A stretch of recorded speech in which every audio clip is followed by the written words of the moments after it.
So your kid came out to you as queer, and now your conservative family is rejecting them or worse. What do you do? How do you respond? How do you talk to them? Hi, I'm Jeremy. I'm a deep skeptic, also a pastor. Okay, so a mom reached out to me in my DMs, and a little while ago, I was walking her through what to do with her family.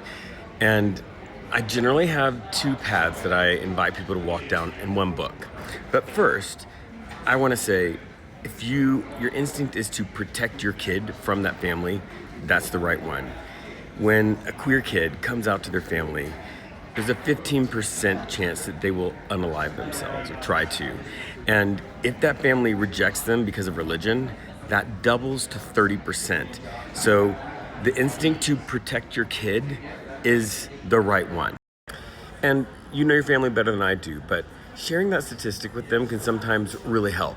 But that's not the path I want to go down, because a lot of people actually want their family to change their mind, to treat their kids differently.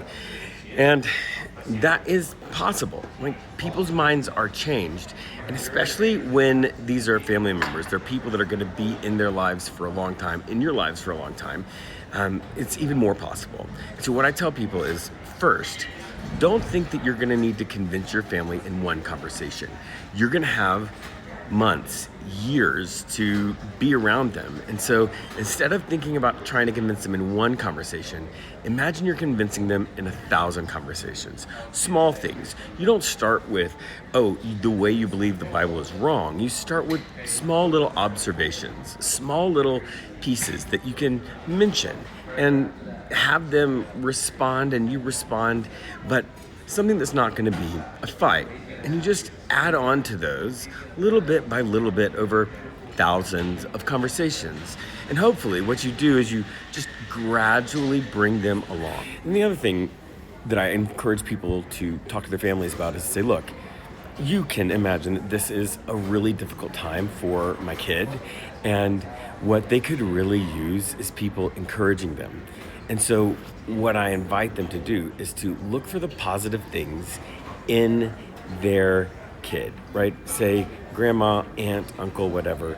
Can you pay attention to the things that you appreciate or you admire, you're proud of about my kid? And when you see them, mention one of those to them, because that kind of stuff will really help them feel strong and have a good foundation during this difficult time. And that does two things. It actually does help your kid, right?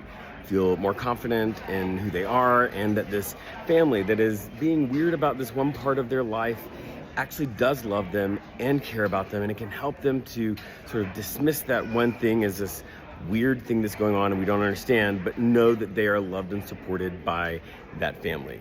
But it also helps shift that family's focus and orientation away from the negative towards the positive, to see that this queer family member has really good things, and that is a key in also shifting their overall perspective. And in the book, especially if you're not sure how to talk to people about it, or if you actually didn't grow up with that concept in your head, the book is called Holy Love by a guy named Steve Harper.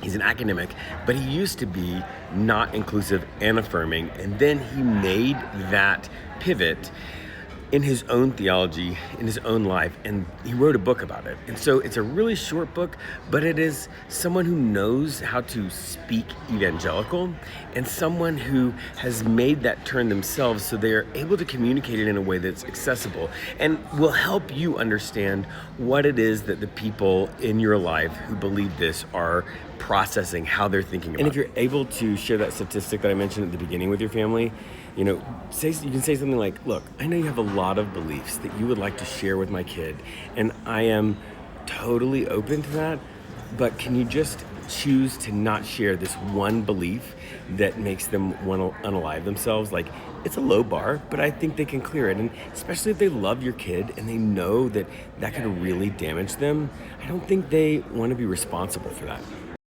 And look, I'm here as a pastor, so my DMs are open. I get a lot of them. I do my absolute best to respond as quickly as I can. But if you have questions, you can always DM me.